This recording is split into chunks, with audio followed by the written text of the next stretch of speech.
इंसान के मरने के बाद जब उसे दफना दिया जाता है तो उसके एक दिन के बाद यानी 24 घंटों के बाद उस मुर्दे की आंतों में एक ऐसे कीड़ों का गिरोह जन्म लेता है। ऐसे कीड़ों का गिरोह अमल में आता है जो उस मुर्दे के पखाने के रास्ते से बाहर निकलता है और साथ में नाकाबिले बर्दाश्त बदबू फैलाना शुरू कर देता है, जो कि दरअसल अपने हम पेशा कीड़ों के लिए एक इन्विटेशन होता है, एक सिग्नल के तौर पर काम करता है। और ये ऐलान होता है बिच्छू और तमाम कीड़े मकोड़े उस इंसान के जिस्म की तरफ हरकत करना शुरू कर देते हैं और उस इंसान का गोश्त खाना भी शुरू कर देते हैं। और आप ये जानकर हैरान हो जाएंगे कि इंसान की तदफीन के 3 दिन के बाद सबसे पहले इंसान की नाक की हालत खराब होना शुरू हो जाती है।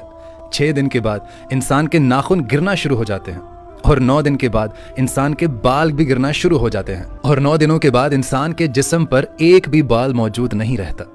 और साथ साथ इंसान का पेट भी फूलना शुरू कर देता है और 17 दिन के बाद पेट फट जाता है